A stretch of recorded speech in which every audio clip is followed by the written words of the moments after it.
Voces de la Radio, con Iliana Cervantes Lima. Amigos oyentes del canal de Oro Éxito, reciban el saludo cordial de vuestro servidor de siempre, José Rodríguez Santander, para iniciar, luego de un gran paréntesis, otra emisión del programa Antena Cívica, programa que entrevista a los máximos exponentes en el ámbito político, económico y social. Para corroborar lo dicho, nos acordamos de las grandes entrevistas realizadas a personajes de la talla del doctor Camilo Ponce Enríquez, del doctor Raúl Clemente Huerta, del doctor José María Velasco Ibarra. Y precisamente esta modalidad de Antena Cívica ha repercutido hondamente en la gran ciudadanía y el gran público que dispensa la sintonía de esta estación, y nos ha honrado con intervenciones quienes han sido exponentes, sobre todo en el campo político.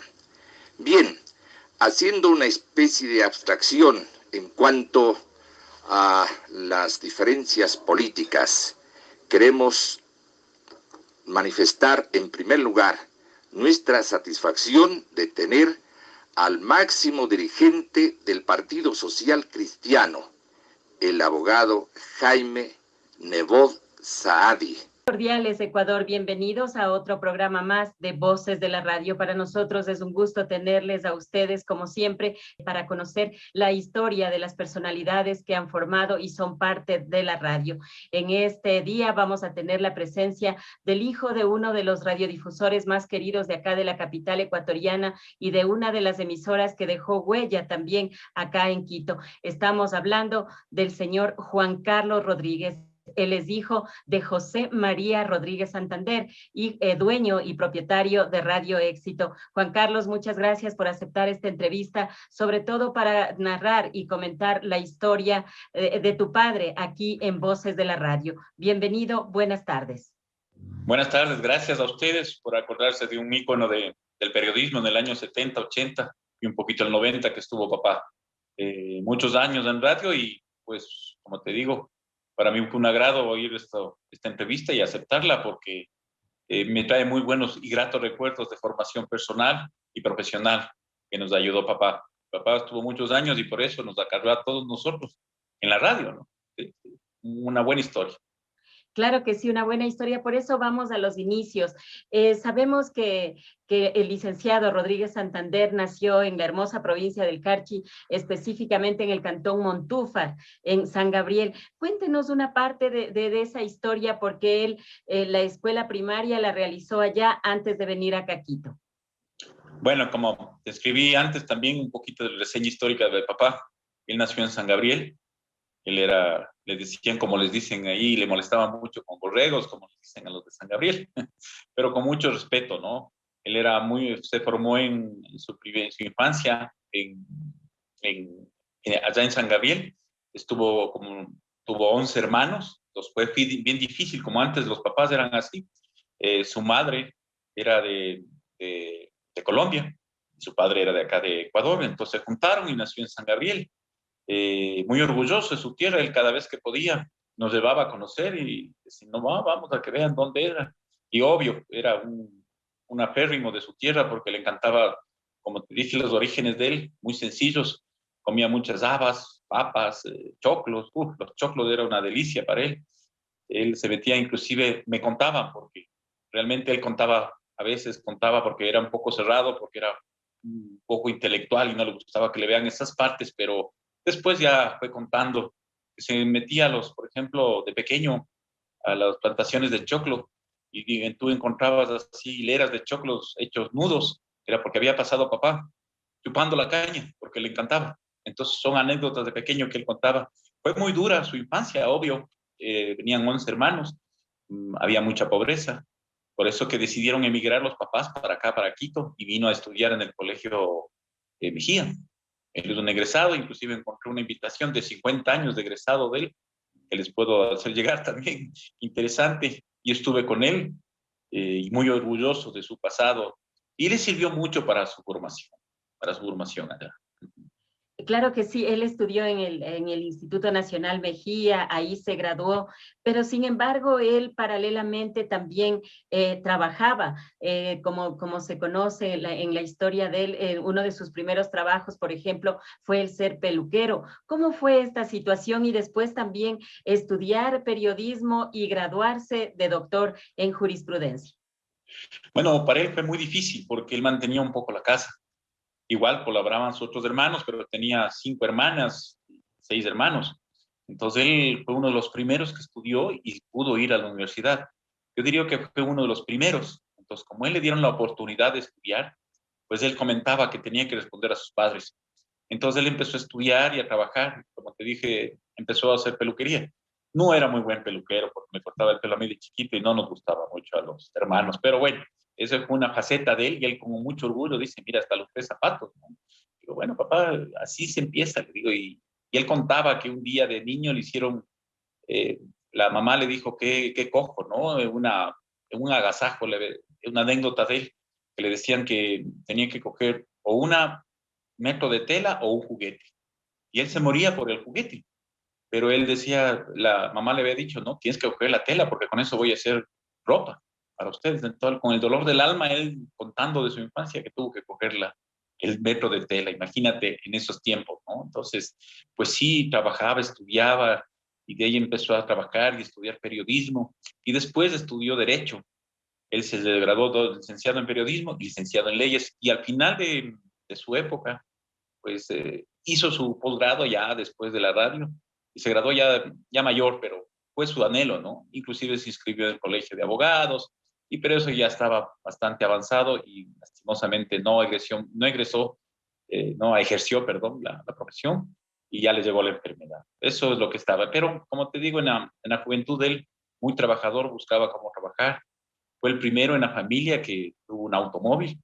Él nos contaba que tuvo un Cadillac en esa época. Imagínate, como decir ahorita, no sé, comparar con un carro de alta gama al momento, pero de su trabajo, ¿no? Entonces empezó en otras radios y así contaba sus cosas y así fue de peluquero y de ahí pasó a revisor, fue su profesión que le duró toda su vida, ¿no? Toda su vida hasta que se retiró.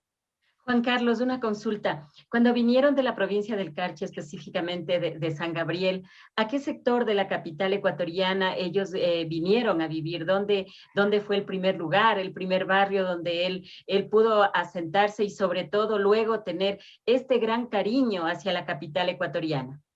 Bueno, cuando ellos vinieron directamente al barrio este bajo, parecido a la Bahía, que se llama, ¿no? A la Bahía, y ahí se creció y ahí tenía la casa los papás. Yo me acuerdo cuando era pequeño me llevaba y era una casa, obvio, no era una casa antigua. Y bueno, contando las cosas, ellos vivieron ahí, llegaron a la Bahía y ahí le gustó Quito y de ahí él se desplazaba a todo lado. Antes era una ciudad muy pequeña, no es como ahora que es una cosmopolita tan grande la ciudad. Entonces él contaba que salía en la mañana, madrugando muy temprano, y se iba a trabajar y regresaba a la noche, casi 8 de la noche. Entonces él sí se sacrificó bastante, ¿no? Ni en esa época había que trabajar el doble, porque no es como ahora que tenías transporte y todo eso. No, no, era muy difícil la situación. Y comentaba, pero comentaba con cariño, ¿no? Cómo le gustaba trabajar. Y eso nos inculcó a nosotros los hijos. ¿Y cómo conoció a su mamá? ¿Cómo le conoció a la esposa? ¿Cómo fue este trayecto? Porque cuando ya se empieza la vida entre dos, como que se inicia la proyección de vida. ¿Cómo fue eso? Bueno, mi papá como ya empezó a trabajar en radio, empezó en otras radios. Había la radio Gran Colombia, Cosmopolita. Él me comentaba, entonces él empezó en radio vendiendo propaganda, vendiendo publicidad. Entonces una vez fue a vender publicidad en Manufacturas Tapia. No sé si habrán oído, es también un ícono de la ciudad. Sí. En el centro. En el centro, en la calle Guayaquil. Y mi mamá, obvio, mi abuelo era Rubén Tapia, el dueño de Manufacturas Tapia. Entonces, no sé, fue a venderle publicidad al señor y le vio a mi mamá y ahí fue el flechazo, como se dice. Entonces de ahí, pues él empezó a molestarle, me imagino que en su época, y me decía que le conquistó y pues se casaron y nacimos 3 hijos, ¿no? Entonces fue un ícono porque le conoció gracias a la radio también, conoció a mi mamá. Entonces fue algo bastante interesante. Claro que sí. Él más o menos estuvo en Radio Gran Colombia, estuvo en Radio Cosmopolita, con esto de vender la publicidad. Pero ¿cómo inició y después pudo tener una frecuencia y una frecuencia que estaba ubicada, por ejemplo, en la Plaza Grande? Bueno, él de lo que contaba, luchó mucho, ¿no? Hizo un poco de capital y su meta, como que un emprendedor de su época, como se puede decir, por eso comentaremos de todo lo que hizo en radio, que fue una revolución descendiéndose a lo que hoy existe. Ujú. Pues él contaba que fue su mayor anhelo comprar su frecuencia y hacerle, tú sabes, las frecuencias son del Estado, Así es. son dadas, ¿no? Entonces, en esa época tramitó y gracias a los amigos le ayudaron y él pudo ponerse en una radio. Y la primera radio, como te he comentado, él fundó en plena Plaza Grande, donde es el Palacio Sobispal, en la parte de arriba, ahí donde hay un restaurante ahora, ¿no? Sí, sí. Restaurante, allí. Yo me acuerdo de pequeño me llevó y él transmitía en vivo. Por ejemplo, de lo que yo me acuerdo, transmitía la procesión de Jesús de Gran Poder. Desde el balcón transmitía él. Porque antes no había los boquis o salir afuera a transmitir, sino que desde ahí con un alambre largo. Me acuerdo el parlante, le veía yo de lejos, yo era pequeño, me acuerdo así, pero yo sí me acuerdo que él transmitía y transmitía a todos los fieles. Entonces, fue una de las primeras radios. Entonces, él con todo el esfuerzo del mundo hizo su radio y ahí nació un programa ícono. Él le mantuvo muchos años, sus 32 años de Radio Éxito era, y después también lo mantenía, era comentando desde la Plaza Grande. Entonces era político, de opinión, democrático y realmente era un político de radio, un periodista político, se podría decir, que se lanzaba un poco a la izquierda, no tanto a la derecha, pero ahí se metió y inclusive hay unas fotos que encontramos ahora entrevistando a Camilo Ponce, entrevistó a Velasco Ibarra, y él se metió en todo eso, entonces ahí le gustó y le cogió ese bichito de periodismo y de opinión y meterse en problemas también, ¿no? Porque él contaba una vez en la presidencia de Velasco Ibarra, como era, les decía a los velasquistas, él, ¿no? Un insulto a una persona en esa época, me acuerdo de eres velasquista, como diciendo que es lo peor, ¿no? Pero así eran en esa época. Y me contaba que una vez le secuestraron, los velasquistas, decía él, le llevaron, le cogieron saliendo a la radio, el joven, y todavía no estaba casado con mamá, y decía que se fue y lo único que pidió es que no le maten, y pensó en su mamá, era muy, eso sí, era muy querendón de su mamá, y dice, no quiero morirme todavía, y sintió, él decía que sintió que se iba a morir, pero le hicieron tomar un susto y le dejaron ahí. Entonces ahí cambió también su vida y dijo, no, yo tengo que salir adelante.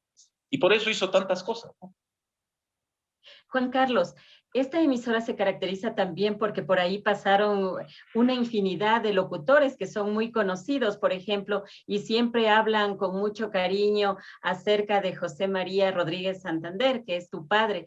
Por ejemplo, Marcelo Hernández Llerena, estuvo Froilán Cabrera, José Granizo, también un tiempito ellos, estuvo también Germán Campaña Uquillas, entre los que yo me puedo acordar. Sí. ¿Cómo lograba esa radio tener esa cantidad de locutores con la finalidad también de posicionarse y que la gente sienta esa cercanía con los locutores? Bueno, él ponía un esquema, me acuerdo que siempre, yo te digo que el dicho de él era servir a la ciudad, ¿no? Él tenía una vocación de servicio y agradecimiento a la vez, porque fue una ciudad que la acogió a él y le dio mucho, ¿no? Le dio muchas satisfacciones personales. Entonces él ponía a sus periodistas y a la gente que estaba trabajando en radio, porque yo también trabajé con él de pequeño, nos obligaba a ir a los festivales, nos obligaba a que manejemos los equipos, entonces era orden de papá y uno tenía que trabajar y acompañándole, ¿no?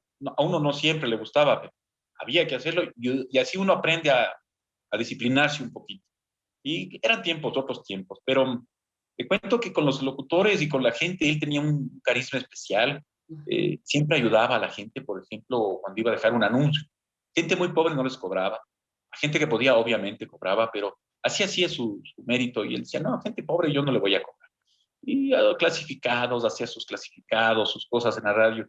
Y locutores que, como tú dices, le has nombrado algunos. Por ejemplo, yo te digo, en los festivales, yo mandé una foto que Paulina Tamayo empezó en las 12 horas de éxito. También muchos años lo mantuvo. Antes cobraba, después hacía al aire libre, me acuerdo, en San Francisco hacía muchas veces. Y estábamos ahí para verle, pero él y hacía una cosa de respeto, no hacía groserías.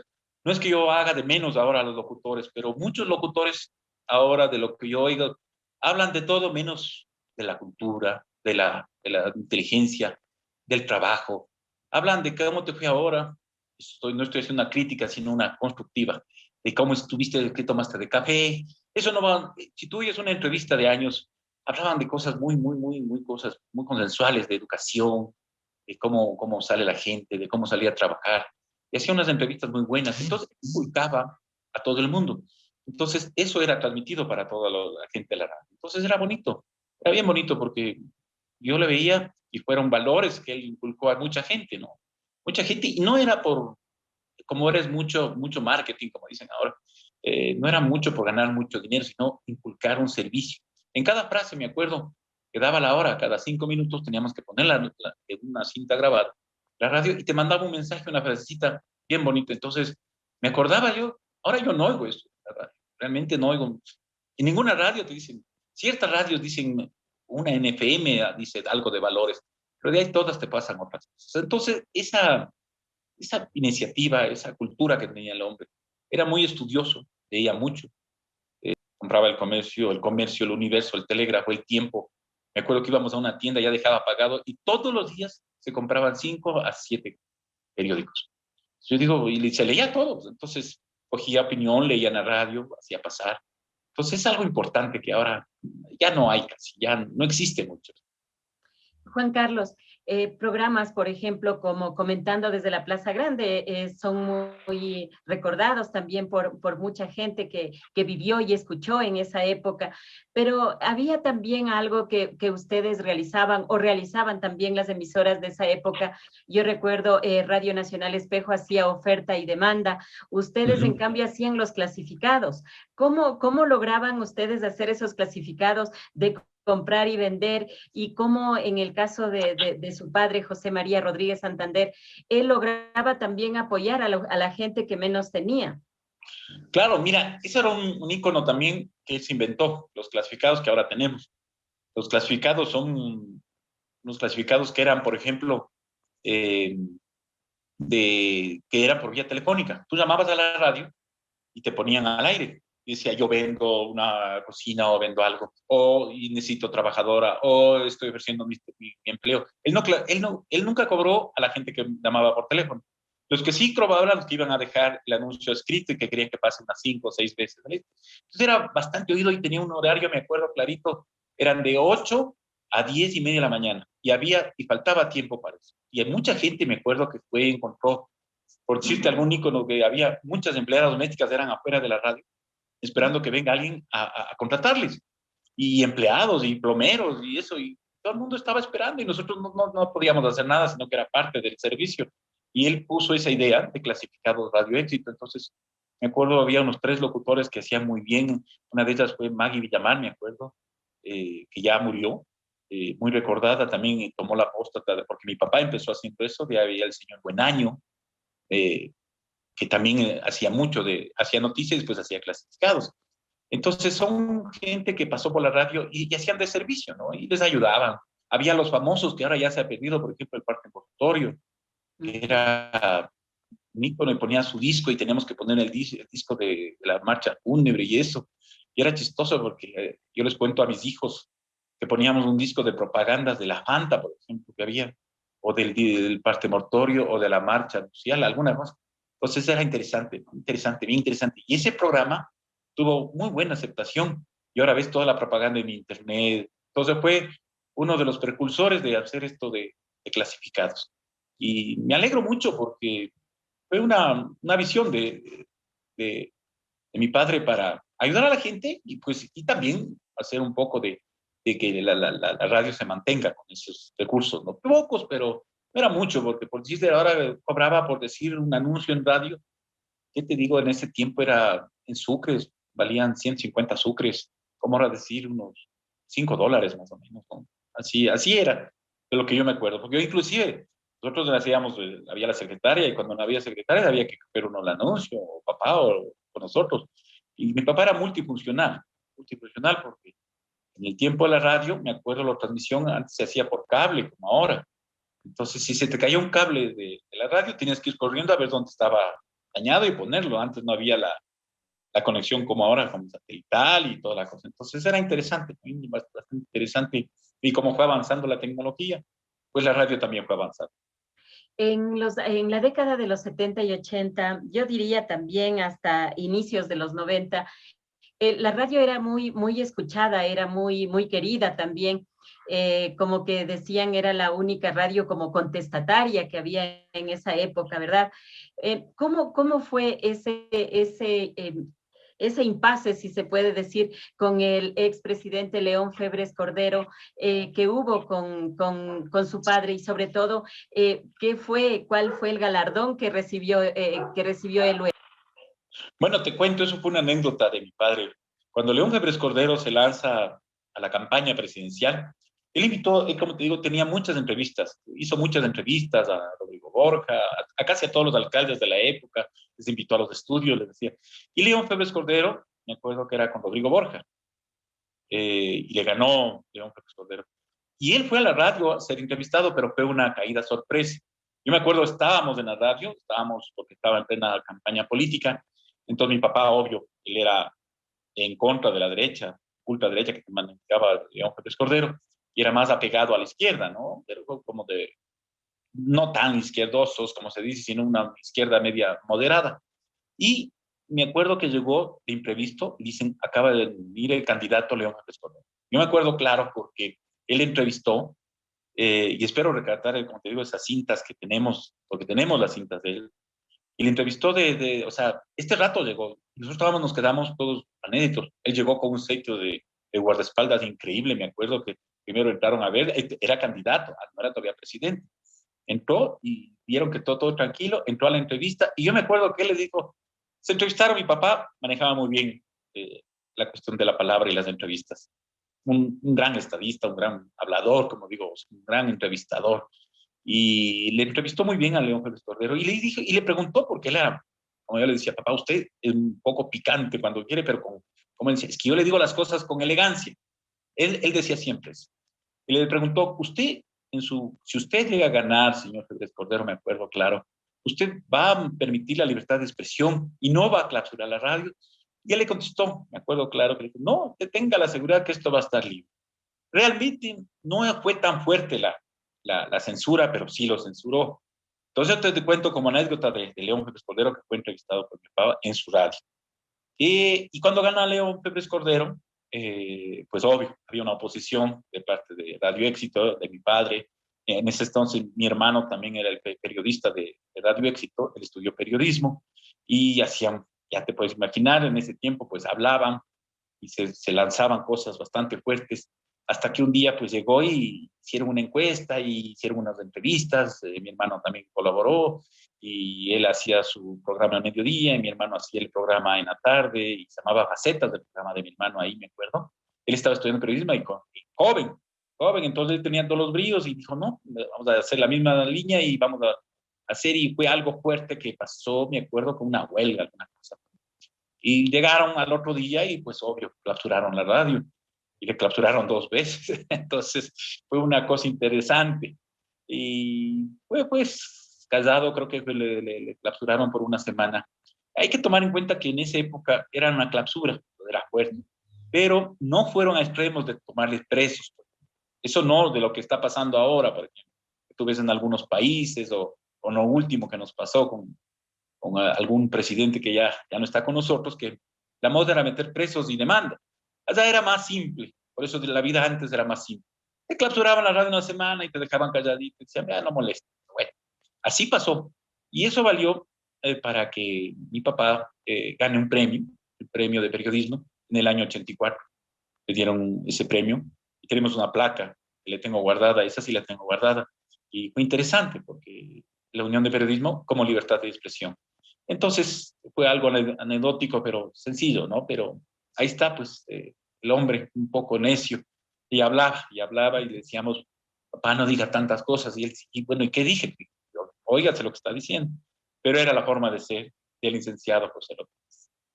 Claro que sí, y era conocido como el licenciado Sí, de todo sí. mundo y era con mucho respeto también, mucha consideración y sobre todo a lo que se les escucha a las personas, a los periodistas y locutores que pasaron por Radio Éxito, existe un respeto sobre todo por la solidaridad, o sea, ese cobijo que sentían los locutores y periodistas que trabajaban en la estación es muy grande que sentían hacia su padre. Sí, sí, sí. Yo creo que él respetaba mucho las opiniones. Él dejaba que hablen, que se expresen en la línea que él estaba, ¿no? Pero siempre con mucho respeto hacia la gente que trabajaba con él.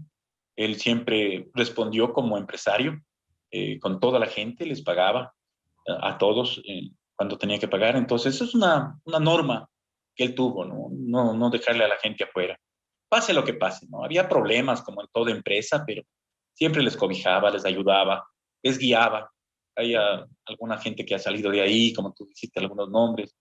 Inclusive, te cuento una anécdota, ahora el asambleísta Villavicencio, que está Mm. ¿no? Él estuvo en Radio Éxito, él estuvo Era, ahí era atendiendo. justo en la época que yo también estaba en la facultad y tu hermano José Luis también estaba en la facultad. Sí, sí, sí, mi hermano. Entonces, Villavicencio también, ahora me acordaba, decía, "Ve, el hombre pasó por Radio Éxito también". Cosas de Sí, anécdota. cosas y anécdotas que pasan. Juan Carlos, hemos estado hablando de la radio, pero ahorita estamos hablando más de cosas políticas y luego retornamos también a lo de las 12 horas de éxito, pero ahorita hablemos acerca de los atentados que sufrió la radio, o sea, porque se hablaba también justo en esa época, no sé si algo pasó con Alfaro Vive Carajo, ¿qué es lo que sucedió con esa radio? Porque era justo por esa temporada cuando se estaba en la facultad. Sí, sí, yo me acuerdo clarito que tuvo un atentado de bomba cuando él pasó salió justo, que era en el triunvirato militar, eso que pasó. Entonces él también protestaba, ¿no? Obvio. Como te digo, él hablaba mucho y criticaba. Y habló bastante. Entonces, en el triunvirato militar, me acuerdo claro, fue la época en que tuvo un atentado de bomba en la estación que estaba ubicada en el Río de Janeiro, a una cuadra del Parque Elegido. Y ahí me acuerdo claro que llamó y la gente le apoyó y fueron la gente como le quería a papá. Le fueron a hacer una colecta. Me acuerdo claro que él pidió ayuda porque, obvio, los edificios quedó destrozado una bomba fuerte. Y destruyó todos los ventanales, destruyó parte del equipo, tuvieron que tener un equipo alterno para salir al aire. Entonces todo el mundo preocupado porque eso no se veía mucho en Ecuador. Fue una de las pocas cosas y era por callarle a él. Pero él así en su ámbito de periodista y de secuelas que tuvo que sufrir, me acuerdo que fue doloroso porque compró equipos nuevos, me acuerdo en esa época, para pasarse de la clase de dependencia, justo se pasó a esta nueva oficina y él tenía inclusive, me acuerdo claramente, tenía un salón, como tenía la Radio Cristal, donde cantaban los artistas cada viernes, como La Hora Sabrosa, que era que Radio Tarqui también hacía, él también hacía sus presentaciones en vivo, que era de moda, ¿no? Y me acuerdo que se destruyó bastante, pero la gente le ayudó bastante, fueron a hacer colecta, me acuerdo, entre todos los amigos, obviamente la familia, pero la gente fue a dejar dinero. Y había gente que dejaba un sucre, 2 sucres, porque era la época de los sucres todavía. Eso fue un atentado fuerte, pero salió adelante. Y en la época de Alfaro Vive también, me acuerdo que 2 veces fueron a la radio y se tomaron la radio para pasar los pasquines grabados, ¿no? Entonces cogían a los pobres empleados, me acuerdo, les encantaba madrugar, porque la policía no madrugaba, entonces yo sí. Entonces me acuerdo que madrugaban a las 6:30 de la mañana, abrían las puertas, ellos armados, y dejaban sus pasquines, ¿no? No hicieron daño a la radio, pero pintaban las paredes, todo eso. Entonces fue íconos, como era, tú haces eso a una radio que es bien escuchada, no puedes ir a una radio que no te escuchen. Y como era política también un poco la radio, entonces eso hacía Alfaro y así hacía mucha gente. Eso fueron cosas que él sufrió, ¿no? Él, en carne propia, y salió siempre avante, ¿no? Siempre salió avante con su forma de ser. Y en esa época el programa Facetas también era muy escuchado en la Facultad de Comunicación Social de la Universidad Central del Ecuador por todos los estudiantes. Yo recuerdo que estaba en esa época Carla Maldonado, Gonzalo Solano, Fernando Cajo y también José Luis Rodríguez, tu hermano. Entonces, como que la radio era como un poco combativa también. Sí, bastante, bastante combativa. Hacían bastante cosas, ¿no? Y por eso el premio también que salió de la radio que le reconocieron, ¿no? Y después ya pasó y ya, pues, ya se terminó eso. Pero bueno, fue una época, como digo, cuando mando fotos de esas épocas doradas de la radio realmente, épocas doradas, donde había opinión. Eso es lo que, luego recalco, yo me gustaría que alguna radio hable así. Algunos entrevistadores veo que siguen todavía con eso. Por decirte un nombre, Andrés Carrió, hoy Buenas tardes, que son pocos, todavía el doctor Maldonado. Entonces, esas son cosas que se deberían hacer, ¿no? La gente que está metida en el medio, porque uno no está en el medio al momento, pero sí nos hubiera gustado seguir. Hablemos ahora de algo que también posicionó y sobre todo la gente de la capital se acostumbró a que se realice. Hablemos de las 12 horas éxito. ¿De qué se trataba, Juan Carlos? Bueno, era un festival que papá, en su inquietud, en sus cosas de hacer por la gente, hacía un festival de 12 horas. Imagínate, 12 horas de música. Empezaba a 12 del día y terminaba a 12 de la noche. Era algo bastante fuerte. El hombre se preparaba 2 meses antes para hacer el festival, buscando auspicios, buscando los artistas, buscando quién locute. Me acuerdo de un licenciado Guerrón, que siempre la acompañaba. Algunos íconos de periodismo estaban ahí también. Y él lo que buscaba era la diversión como él decía, de la gente. Al principio, como te digo, lo hacía en sitios cerrados y pagadas las entradas, pero era un poco difícil mantener a la gente fuera porque hacía en lugares muy abiertos y la gente se le metía. Entonces, después decidió hacerlo ya libre. Entonces dije, vea, papá, será mejor porque si encuentras auspicios te puede salir mejor. Dijo, sí, es verdad, vamos a ver si lo hacemos así. Entonces, ¿pero qué era? Era un festival de los pocos que yo he visto se ha mantenido como un ícono durante todos los años de la Radio Éxito, que hacía 12 horas y empezaba con artistas y contrataba, imagínate contratar se presentaban y cada uno duraba 30 minutos. Entonces, la cantidad de artistas que tenías que tener era bastante fuerte. Y ponía, por ejemplo, se presentó ahí Evaristo, se presentó el dúo Benítez Valencia, se presentaron los Niños Naranjo, me acuerdo orquestas como Dar Surplayer, los hermanos Bacar, o sea, orquestas de Guayaquil, había orquestas del Oro, me acuerdo. Venían muchas orquestas de la Gran Sociedad, Onda Latina, no sé si oyeron alguna vez, y eran buenas orquestas, y en vivo, ¿no? Y les gustaba, y no era todos eran pagados, no era gratis. Entonces, era interesante, ¿no? Interesante. Y ahí empezó a poner algunos artistas que empezaron, y ahí se presentó, me acuerdo de una foto, me acuerdo clarito de Paulina Tamayo, que la primera vez, y esa es niñita. Y eso está esa foto no lo he ido a ver, pero mi hermana me pasó, que está en el Museo del Pasillo. Ahí está esa foto con Paulina Tamayo, y ahí dice Radio Éxito. Entonces es un ícono y a él le gustaba dar diversión a la gente. 12 horas terminábamos todos porque ya nos vinculamos, me acuerdo, yo era muy pequeña, pero ya nos ayudábamos en lo que podíamos y terminábamos realmente agotados. Era un festival largo, pero muy bonito. Regalaba, me acuerdo, pelotas, cocinas, cogía propagandas de los famosos chitos en esa época. Y son cosas que uno le queda en la mente y dice, bueno, este es un loco, fue un loco en su época porque ¿quién se va a meter a 12 horas a hacer un festival, no? Porque es bastante largo. Entonces él hacía, y cada diciembre también después los hacía, cada diciembre para servir a Quito, o sea, daba la serenata aquí. De ahí pasó a hacer eso. Pero duró bastante las 12 horas de éxito y son bastante recordadas. Después alguien quiso hacer eso también, pero no he visto un festival que se acople y dure tanto como los hacía mi papá. Realmente fue Claro. una cosa estupenda.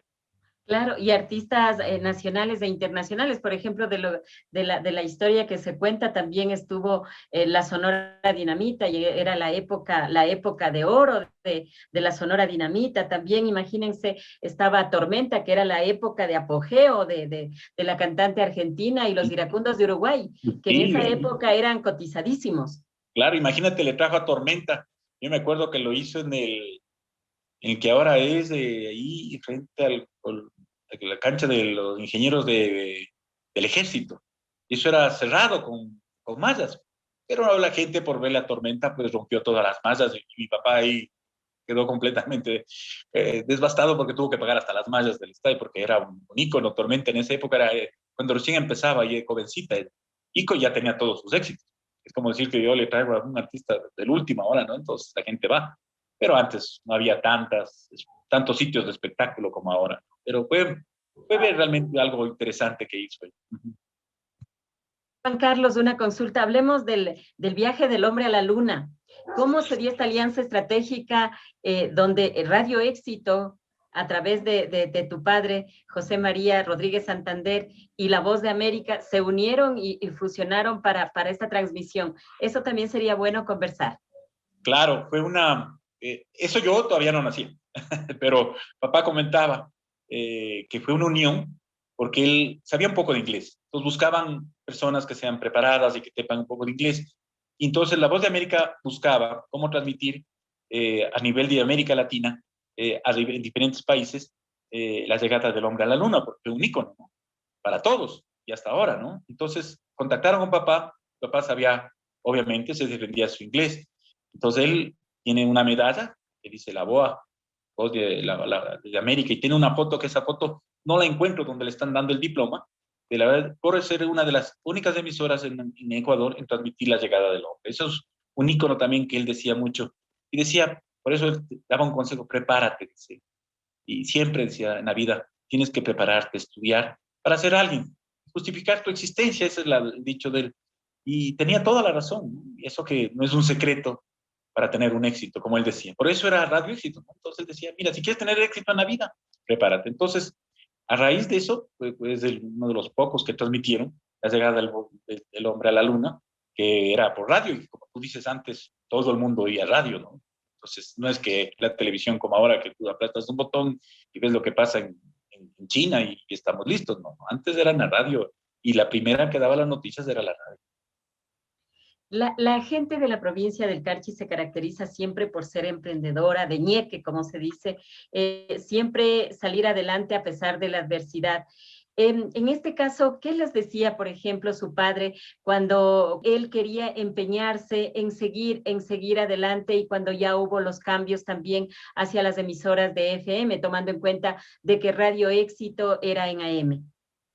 Bueno, fue una transición rápida. Me acuerdo que papá, como no quiso, creo, él siempre trabajó no por un rédito económico, sino más del ego de él, ¿no? O sea, le gustaba decir que bueno, que gracias, que agradecía. Entonces, nosotros, ya crecidos un poco, yo ya estaba estudiando en la universidad, decía, bueno, papá, busquemos una FM, porque ese es el negocio ahora, porque la M, lastimosamente, o la frecuencia, pues no es tan nítida como una FM. Entonces, él seguía empenizado y pasamos a FM, pero luchó mucho papá para conseguir su frecuencia en FM, siendo uno de los más antiguos, ¿no? Y tenemos que mucha gente estaba en AM, de FM, pero él como tenía una visión más de servir, no lo vio la parte económica ni la parte de negocio, sino de seguir haciendo así. Después ya se nos metimos con la FM, con la radio, era FM, JRFM se llamaba la radio de mi papá, y tuvo su frecuencia en Quito, pero después se enfermó, lastimosamente ya llegó la enfermedad, y hay una anécdota con él, justamente por estar mucho tiempo con las ondas de radio del micrófono, pues le hizo daño, ¿no? Eso estaba comprobado, y le preguntábamos por qué le dio cáncer. Le dio cáncer al sistema linfático, pero empezó en la garganta. Y obviamente fue por las ondas, que antes no era controlado como ahora, que cuidan mucho, ¿no? Pero fue, imagínate, ya casi 40 años hablando en un micrófono, todos los días. Entonces parece que eso le resultó un poco en enfermedad. Entonces al final de sus días ya se decidió vender la radio FM, vendimos, lo compró el Grupo Dos Bancos. Pero bueno, así fue la historia de él, pero siguió hasta el último y le seguía, y él a veces le llamaban entrevistas, pero después ya se retiró realmente, ya cansado, se cansó un poquito. Y bueno, le dio su enfermedad, y al final pues lo único que dijo, bueno, el servicio lo he hecho, he vivido bien, y se despidió como tenía que ser. ¿Y esa radio en FM, cuál estación es hoy? Hoy es la 105.3, si no me equivoco. No sé por qué cambió de nombre, cuando le cambió de nombre. Sé que es del Grupo Dos Baum, ahí le vendimos. No le he seguido la pista, pero es la 105.3, la FM. Al hablar, por ejemplo, de José Rodríguez Santander, muchas personas lo recuerdan, como decíamos al inicio de esta entrevista, por su calidad humana, pero también por su legado, porque él también puso y posicionó algunas cosas en la radio que otros no utilizaban. Claro, por ejemplo, el legado de él, por ejemplo, como te digo, los programas, los festivales, la música, a él le gustaba mucho la música nacional, la música folclórica, entonces hacía bastantes cosas por la música, por la opinión. Entonces, como te digo, el legado de él, el que yo puedo rescatar, a lo menos yo como hijo que le vi, el legado de él fue que cuando tú estás en una emisora o vas a poner una opinión, pues que sea con criterio, una cosa de que tenga fondo, ¿no? No hablar, como yo oigo mucha gente, no sé si son locutores o no, o estudiaron, pero hablan de cosas que no tienen nada que ver, o de que yo hoy me levanté bien y me fui al parque a correr. Bueno, son tus cosas personales. A mí no me gusta, o sea, el snobismo de la gente tal vez sea la costumbre, pero él tenía en su legado hablar de cosas concretas y de opinión, de leer mucho, por ejemplo, leía mucho y hacía un criterio de la lectura del periódico, por ejemplo. En el comercio él leía las cartas al sastre que decía, los editoriales, y hacía una opinión de esa editorial. Entonces se conjugaba tan bien que uno le entendía el léxico, entendía a la gente y opinaba. Y él, por ejemplo, con su línea telefónica, al hacer las encuestas que hacía en su programa del mediodía, él hacía unas encuestas. El legado de él fue las encuestas también. Él hacía encuestas, ¿quién va a ganar de alcalde? Nunca falló en sus encuestas para decir, inclusive, él, me acuerdo que me decía, él no era muy amigo del maestro Juanito, de la Radio Tarqui. Eran medios encontrados, obviamente por la profesión. De ahí no era tan abierta la cosa, pero sí se mandaban indirectas por la radio. En ese tiempo, imagínate, indirectas en la radio, en los programas del maestro Juanito y mi papá, el licenciado Rodrigo. Y decía el uno, le decía otra cosa. Y él decía, cuando él se fue de candidato a alcalde, una anécdota de él en su encuesta, no me acuerdo con quién terciaba el maestro Juanito, pero el señor Erdoiza, que era, ¿no? Dijo, va a ser alcalde este. Era así bravo, ¿no? Decía, este va a ser alcalde. Y en realidad fue alcalde de Quito. Entonces en las encuestas, igual, por ejemplo, en la encuesta él hizo y salió León Febres Cordero como presidente y nadie le creía porque en Quito no ganaba él. En la final salió León Febres Cordero. Entonces él era un ícono de esas encuestas que los hacía. Él era bien interesante porque no era nada arreglado como ahora que las encuestas vos dices, voy a hacer una encuesta, un muestreo y mandas a la gente. Él cogía al estilo antiguo, la guía telefónica, hubieras visto, tenía 5 guías telefónicas, y decía, voy a escoger un número al azar. Y era verdad, cogía un número al azar, marcaba, decía, somos Radio Éxito, le estamos llamando, quisiéramos ver por quién va a votar usted en las encuestas. Yo le contestaba. Y generalmente sí le contestaban con educación. La gente era un poquito más educada que ahora y no había, obvio, cuando te llaman, antes te llamaban con respeto, ahora te llaman es ofrecer productos o ciertas cosas, o son bastante diversos las llamadas y no quieren ni contestar el teléfono.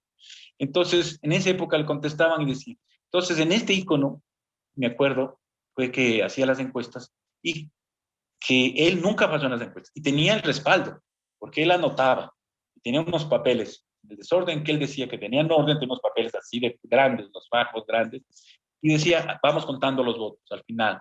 Al final de todo el periodo hacía la encuesta más o menos 6 meses antes empezaba a ser 6 meses antes de que sean las elecciones, y nunca falló para alcalde ni para presidente. Eso fue una anécdota que él siempre contó. Mira, yo nunca fallé. Inclusive, por eso te digo lo del maestro Juanito, que él no quería que sea alcalde porque era una competencia de él y no se llevaba muy bien. Pero él va a ser alcalde y fue alcalde. Y ahí, bueno, es una anécdota. Después le llamaron a una rueda de prensa y fue a reunirse con ellos. Juan Carlos, estas rivalidades que había en las emisoras, creo que era común antes, ¿no? Pero sin embargo, ya cuando se trataba de unidad, como que los dueños, los locutores, los periodistas, como que eran más unidos, ¿o no? Por supuesto, por supuesto. Hay una foto que yo te envié de AER. Él estuvo en la directiva de AER y ahí está de Radio Cristal, el señor Romero, Hanna, Muse, algunos. Se va muy bien, eran muy buenos amigos. Ahí está el dueño de Radio Centro. O sea, había rivalidades, obvio, ¿no? Rivalidad hay en todo lado, en los canales, en la radio, en televisión, en el fútbol. Pero la rivalidad llega hasta un punto y de ahí cuando te encuentras, me acuerdo que hubo un tiempo que hacíamos partidos de fútbol entre las radios y la televisión. Me acuerdo, nos tocaba el partido contra nuestra ultra enemiga Radio Tarqui. Nos metieron una goleada, pero fue una anécdota buena. Pero en esa época, de ahí éramos amigos, éramos realmente amigos, y los locutores pasaban de radio a radio a veces, ¿no?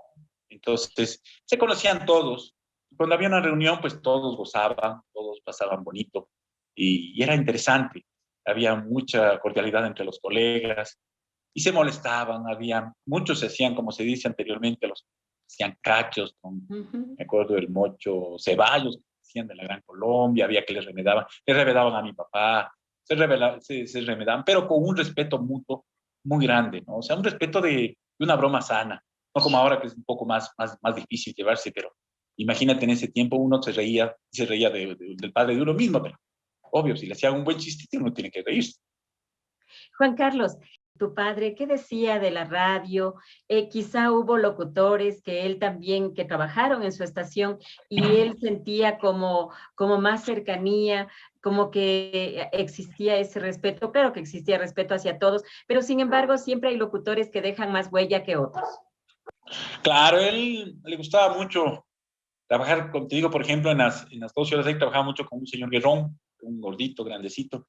Le gustaba mucho como él hacía, porque animaba al mismo término de él, ¿no? Con respeto a la gente, con respeto a y le corregía. Me acuerdo que él decía algo mal o pronunciaba una palabra mal y tenía un léxico muy bueno. Entonces decía, no se dice así, tienes que decir así. Entonces yo le cogía, yo me quedaba loco porque les cogía a cualquier momento. Y él era de los que iba a comer y le dejaba al locutor en la radio y estaba con el radio en la oreja. Y decía, a ver, ¿qué dijo este? Y llamaba. A ver, dígale al señor que repita esta palabra. Entonces, eso es una cosa que le ponía interés, no como ahora que todo lo haces por computadora y, bueno, y si habla bien y no bien, ojalá no se dé cuenta la gente. No, él era un poco perfeccionista y le gustaba, pues, a algunos locutores, me acuerdo, que le encantaba que vaya. Había el señor Ruiz, que es de Radio Quito, que ahora está en una radio El Gordito. Él también fue Gonzalo Ruiz, me acuerdo. Y le gustaba mucho con él iba a la radio cuando hacía, especialmente cuando había elecciones, se unían un equipo completo y iban a hacer la cobertura de las elecciones. Entonces, me acuerdo que Gonzalo Ruiz llegaba a la radio a hacer la cobertura de unos equipos completos, me acuerdo, bastante grandes. Había muy buenos locutores y gente que a veces, mira, no es que se ganaba mucho, ¿no? En esa época, ni ahora tampoco creo que se gana mucho, pero lo hacían porque eran periodistas de corazón, les gustaba estar en el medio y mira, iban a veces, me acuerdo claro, no les pagaban a veces a los mambras o a gente que iba, pero les daban su almuercito, que mi papá nunca faltaba para la gente que se mandaba a comprar para todos, me acuerdo la comida, que todos llegaban cansadísimos, era cobertura de 6 a 12 de la noche. Entonces, el hombre se preocupaba por todo el mundo, eso sí, muy preocupado de su gente. Cuentan algunos periodistas que eran de la Escuela de Ciencias de la Información, que cuando era elecciones, por ejemplo, el licenciado José María Rodríguez Santander iba a la facultad de curso en curso para decir quién quiere más o menos colaborar para las elecciones. Se le va a dar una charla de cómo hacer la tarea, lo que ahora se podría decir una inducción. Eso también ayudó para que los periodistas puedan ingresar y también tener este hermoso apego hacia la comunicación. Claro, o sea, papá buscaba, ¿no? Todos sus medios y les ayudaba y les enseñaba. Lo bueno es que no era egoísmo porque papá les daba una inducción y les daba cómo tenían que hablar, con su paciencia. Bueno, a veces, cuando ya no entendía, pues sí, se molestaba un poco, pero decía, no. Y él tenía un defecto que era muy directo. Eso sí, te decía muy directa las cosas. No, este no es inteligente. No, este no funciona. Entonces, mira, esa es la cosa diferente. En esa época era así. En la época de él era así. O sea, él decía de frente las cosas. Entonces, ahora te dicen, bueno, trate de mejorar. No, él era de frente. O sea, no, este no es inteligente. No sirve. Usted vaya a controlar los equipos. Así de, yo me acuerdo clarito que así es. Entonces, mira, esa es una escuela que él daba gratis, porque él pasó por lo mismo, ¿no? Pero les ayudaba, todo el mundo ayudaba, tanto periodistas, a gente, sonidistas, que se llaman los que manejaban equipos. Y él una anécdota, porque él también manejaba equipos, él no era solamente que era el locutor y el dueño de la radio. Mira, cuando faltaba alguien en la radio y no había locutor, él sí iba. Y si no había quien maneje el equipo, él manejaba. Y cosas raras, porque a veces el empleado, por ejemplo, no estábamos nosotros o él o algo, y él me llamaba, decía, ven, porque estoy manejando los equipos, ven a ayudarme. Yo me acuerdo que me encontré un día poniendo música, y a él le gustaba, ¿no? Le gustaba y ponía su música. Y a veces el empleado a veces no llegaba, por obvias razones. Por ejemplo, tu padre fue de la directiva de la Asociación Ecuatoriana de Radiodifusión. ¿Con quién se llevaba él más? Porque también, así como hay un grupo de locutores, un grupo de periodistas, también hay un grupo de dueños de las estaciones. Bueno, te llamaba mucho con el de Radio Cristal. Yo, Carlos, ¿cómo era el? Carlos, Carlos.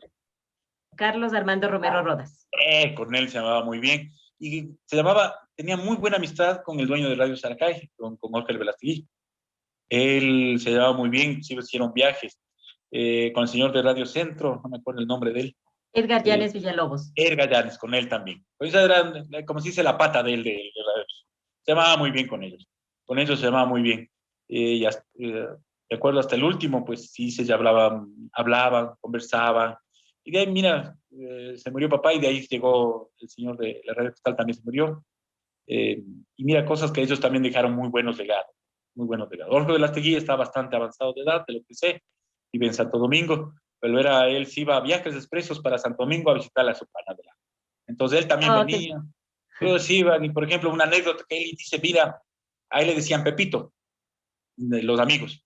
Ve, Pepito, dice, te invito a Galápagos. Es una anécdota de él, ¿no? Y se fue a Galápagos con el amigo. Y él, para irse a Galápagos, tenía un primo mío que se llama Hugo Mora, de la familia. Él trabajaba con él también. Y se ve Hugo, él era administrador, casi mano derecha de él. Decía, ve, necesito comprar cosas porque me voy a Galápagos. Obvio, tienes que comprarte sandalias, o lo normal de playa, ¿no? Cosas de la vida, llega a Galápagos con el amigo del alma y el avión llega y no llega la maleta. Le tuvieron que prestar todo en el buque, le vino con pantaloneta nueva, camiseta nueva, y la Todo maleta nuevo. llegó donde él el día que estaba regresando. Entonces, así cosas de son los las panas de anécdotas. sí, una anécdota bien interesante de él, con su pana Oscar Velastegui, se fue a Galápagos y le pasó eso, y él contaba como anécdota, mira lo que me pasó, pero había disfrutado, le habían prestado una camiseta, un short, y bueno, él era sencillo, no era que se moría, sino que disfrutó, y con Oscar se reían, y cuando se encontraban decía, bueno, no te olvides la maleta, siempre le decía. Esa no nos llegó la maleta en 4 días, y regresó con la ropa totalmente nueva, nuevamente a la ciudad. Y a veces así pasa, esas son las anécdotas que suceden en estas situaciones. Sí. Juan Carlos, pero ¿cómo fue el apoyo de tu mami, de la señora Graciela Tapia? Porque en este caminar, él siempre estuvo acompañado de ella y siempre también le involucró o les incluyó también a los hijos. Bueno, con mi mamá estuvo un buen tiempo con ella.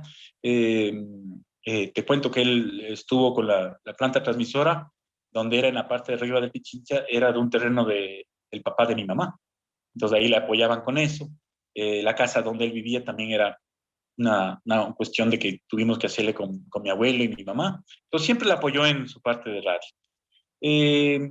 Estuvieron juntos algún tiempo, pero lastimosamente se divorciaron y quedamos los hijos para apoyar. Y después, cosas de la vida, volvieron a unirse con mi mamá. Así es la vida, ¿no? Así es la vida. Entonces, hubo un apoyo, siempre la apoyaba mamá en sus cosas, en sus viajes. Me acuerdo cuando era pequeño, le apoyaba en todo lo que era la radio. El incondicional mamá también le apoyaba en sus entrevistas, en sus cosas de vida. Y obvio, los hijos fuimos creciendo, y el primero en interesarse fue mi hermano, que se hizo periodista.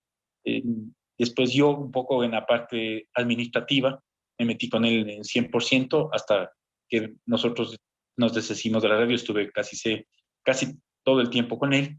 La única que no se metió mucho fue mi hermana Liliana, que ella no se metió por ese lado, ya que estábamos los dos hijos, ¿no? Pero siempre tratamos de apoyar, y papá nos inculcaba, ¿no? Que bueno, que trabaje, y decía, bueno, tienes que justificar cada día de tu vida. Entonces, eso me quedó a mí inscrito, y pues yo he hecho algunas otras cosas. Yo me gradué de psicólogo industrial, hice mi vida empresarial de otra forma, pero siempre inculcado con lo que aprendí en radio.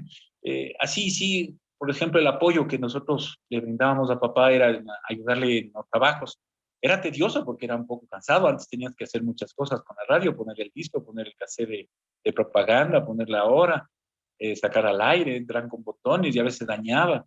Entonces era un poco más complicado que ahora. Tú con la computadora programas y te vas tranquilamente a la casa, pero antes era un trabajo que notaba un poco de estar atento, ¿no? Atento al trabajo de radio.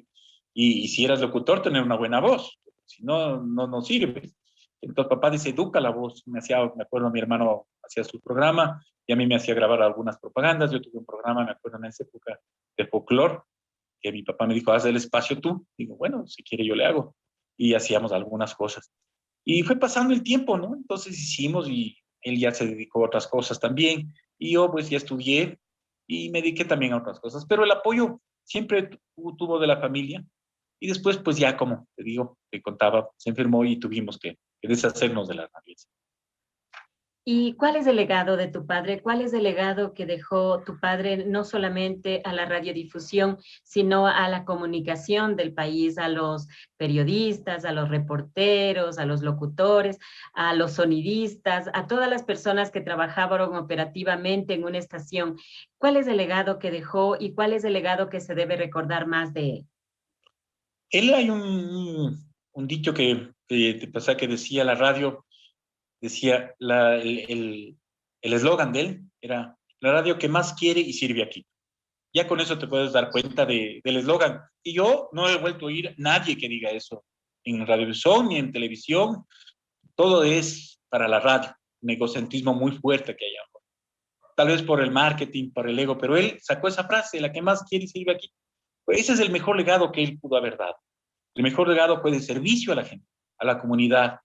Él estaba en algún rato, alguien necesitaba, él tomaba, les entrevistaba, les ayudaba a los barrios, venía la gente a quejarse, me acuerdo, venían barrios completos a decirle que necesita, como ahora en la televisión, necesita alcantarizado, necesito esto. Y el legado era ayudar. Y a los locutores, a los de radio, les dejaba un legado de perfeccionismo, de hablar lo que tienen que hablar, de usar el léxico adecuado. Como él decía, perdón la palabra, pero no hablen pendejadas, decía, o sea que cierta gente ya hablaba cosas que no tenían nada que ver con la radio, decía, eso no es radio, eso es una rocola, decía, eso no le gustaba a él. Siempre tiene que haber una opinión en la radio, dice, porque para eso es la comunicación. Porque vos, dice, yo la rocola cojo y pongo un disco, decía, o pongo una radio que no sea de aquí. Entonces, el legado que él quiso dejar y dejó a todos era la honestidad, pero en principio no aprovecharse de la gente, realmente de servicio, porque si te hubiera dicho que se hubiera servido a la ciudad, como él decía, no vivo para servirme el pueblo, sino yo servir al pueblo, decía él. Y hubiera sido un hombre de muchos recursos que no los tuvo, ¿no? No tuvo tanto. Para vivir bien, sí tuvo, pero no así a lo grande.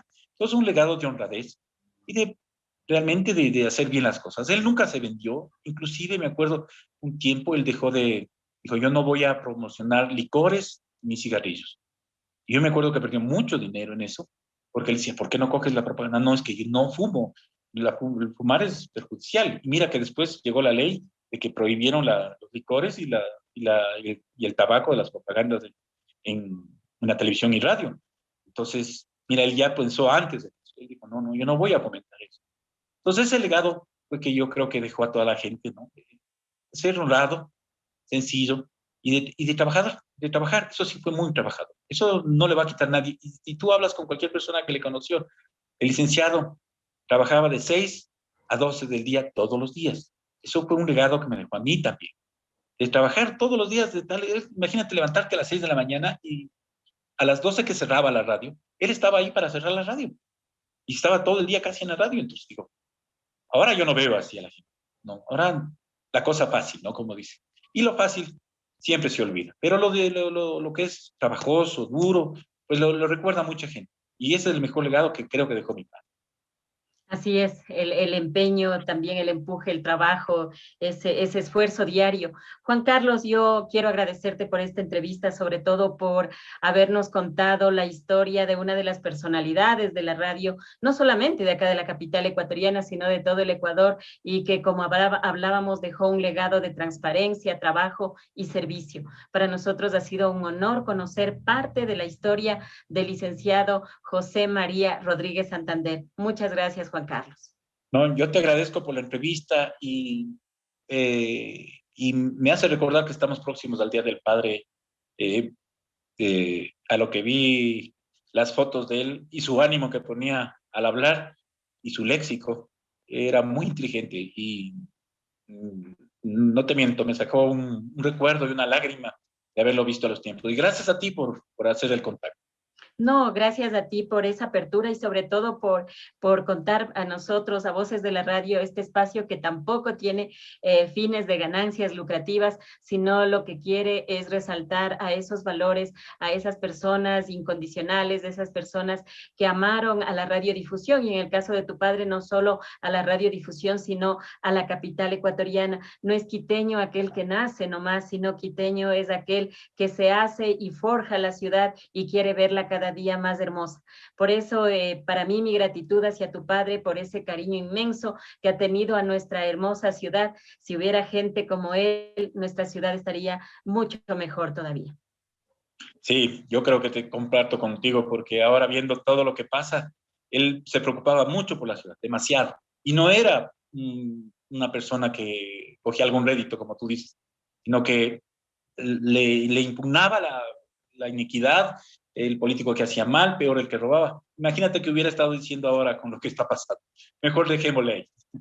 Claro que sí, mejor recordemos el legado que dejó tu padre y también esta historia muy limpia y transparente que él aportó acá a la capital ecuatoriana. Muchas gracias, Juan Carlos. Muchas gracias a ti.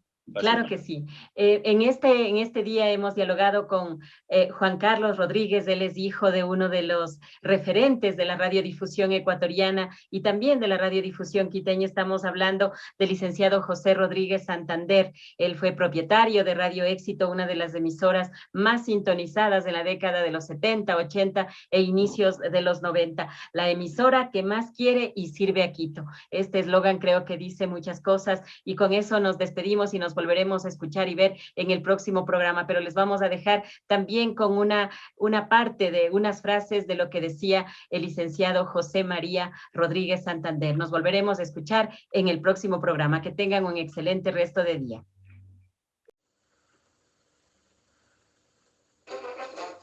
Amigos oyentes del canal de Oroéxito, reciban el saludo cordial de vuestro servidor de siempre, José Rodríguez Santander, para iniciar, luego de un gran paréntesis, otra emisión del programa Antena Cívica, programa que entrevista a los máximos exponentes en el ámbito político, económico y social. Para corroborar lo dicho, nos acordamos de las grandes entrevistas realizadas a personajes de la talla del doctor Camilo Ponce Enríquez, del doctor Raúl Clemente Huerta, del doctor José María Velasco Ibarra.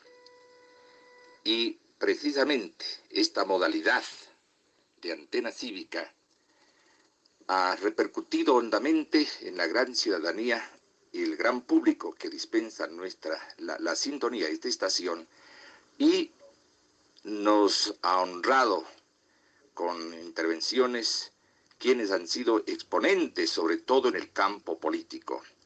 Bien, haciendo una especie de abstracción en cuanto a las diferencias políticas, queremos manifestar en primer lugar nuestra satisfacción de tener al máximo dirigente del Partido Social Cristiano, el abogado Jaime Nebot Saadi, actual diputado por la provincia del Guayas y además el seguro candidato a la presidencia de la República por el Partido Social Cristiano.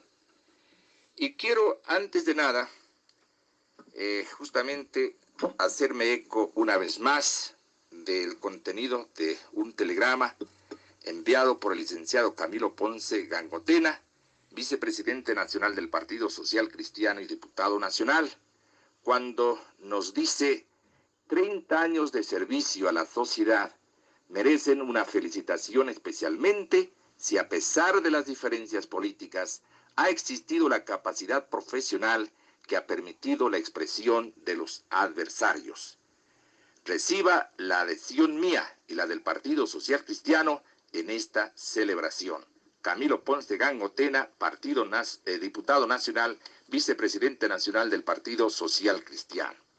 Bien, el programa Antena Cívica que queremos rememorar ante ustedes tiene la modalidad siguiente: dar a conocer el currículum vitae de las personas que son entrevistadas para que conozcan a fondo pormenores, detalles de las personas invitadas.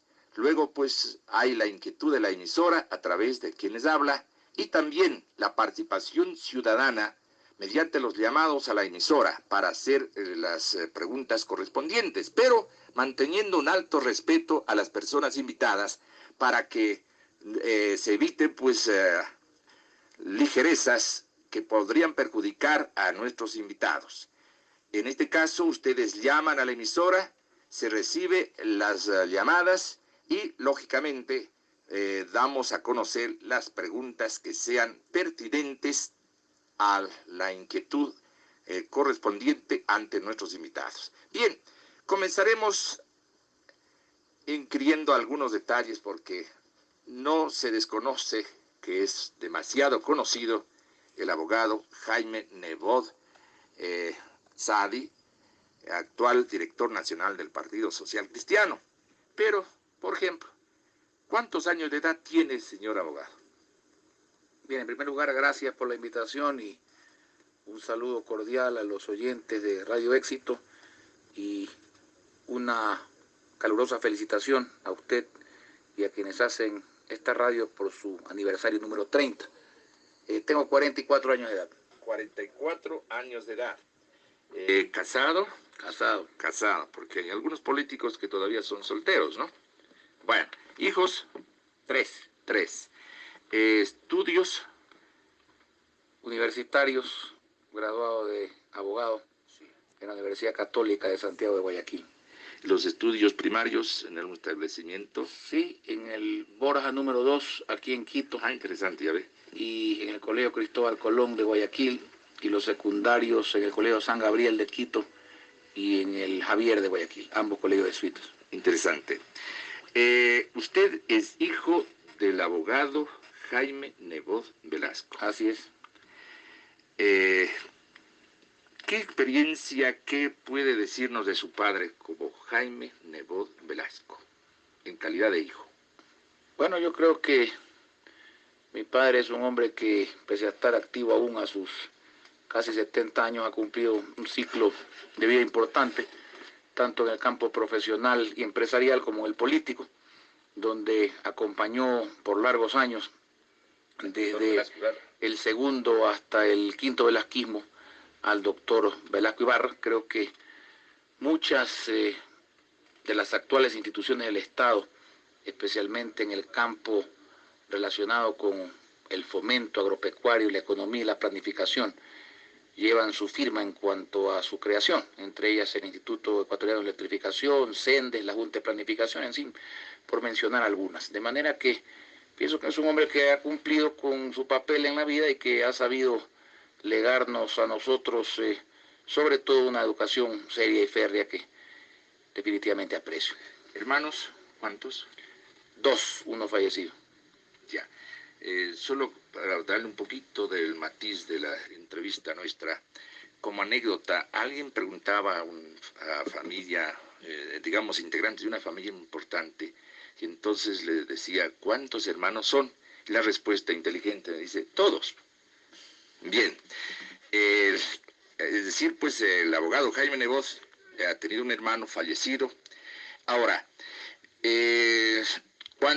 disculpe, antes de nada, como preámbulo, Radio Éxito ha mantenido un estilo que bien puede ser un tanto cáustico, pero no deja de ser respetuoso. Ese ha sido nuestro estilo. Así como le respetamos a usted, por obvias razones, su estilo, su forma de ser.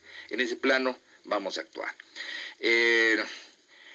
Se había hablado precisamente de la era del velasquismo. Y así como alguna vez se ha hablado de muchas cosas en términos de la actividad a nivel de la esfera pública, perdone con todo el respeto, que se cometieron negociados. Usted, ¿cómo conjetura esta preocupación o este término que lo he traído, desde luego no es mío? No es suyo, pero me gustaría saber... ¿En qué forma? ¿Por qué? ¿Cómo se enteró el término? ¿Quién dice que ha habido eso? Ya, tiene razón. Lo dejo, sí, efectivamente, en la interpelación que le hizo al exministro arquitecto Alfredo Vera. Vea, todos los que tienen como actividad permanente en su vida denigrar la honra ajena, es porque definitivamente carecen de honra. Por ejemplo, el señor arquitecto Vera. Él dijo muchas cosas, no probó ninguna. Yo dije pocas cosas, muy graves, pero las probé todas. ¿Qué autoridad moral tiene para decir ese tipo de acusaciones? Un hombre que fue expulsado cuando era estudiante de la FESE por vender información al Perú. Eso lo dije yo y lo probé en la interpelación, con documentos. Un hombre que ha estado varias veces en la cárcel. Pero ese acto es traición a la patria. Bueno, por eso lo expulsaron. Así dice exactamente la resolución de la expulsión. Un hombre que fue expulsado de la FEWE porque, pese a que era comunista, estuvo acusado, y por eso se lo expulsó, de disponer indebidamente de $40.000 que el doctor Fidel Castro les dio para iniciar la guerrilla en el Ecuador. Parece guerrilla, sino la Dolce Vita. De manera que ese es el tipo de gente que comenta este tipo de cosas. Ha estado en la cárcel varias veces. Por ahí hay otro como el doctor Peñarrera que también habla de ese tipo de cosas. El doctor Peñarrera fue velasquista también. De manera que lo importante no es decir, lo importante es probar. Y a mucha honra, comentarios hay contra todo el mundo, pero jamás en la vida ha habido una acusación seria, peor probada y peor enjuiciamiento a mi padre. Sin embargo, muchos de estos que acusan, como Vera, han estado varias veces en la cárcel, no por idealistas, sino por sinvergüenzas. Y definitivamente hay la documentación que yo exhibí en el juicio. Han sido, por ejemplo, periodistas asalariados de la dictadura militar. Todo eso consta en la revista La Nueva, no revista de derecha, sino revista de izquierda. Ahí lo conocen mejor que lo conocemos nosotros. Pero definitivamente ese es el tipo de acusaciones. De ahí nace ese tipo de acciones realmente bastardas que no dejan de molestar, pero que hay que aclararlas. Indudablemente, y por supuesto, indudablemente. No preocupa. Indudablemente. Precisamente los hombres, si bien es cierto que van en pos del dinero o en pos del poder político, porque en realidad el poder político vale tanto como el dinero. En el caso de usted, porque se llegó a saber de que no tenía ni un vehículo, ¿no? ¿Hizo alguna declaración usted? Hasta el próximo programa, donde conoceremos a más voces de la radio.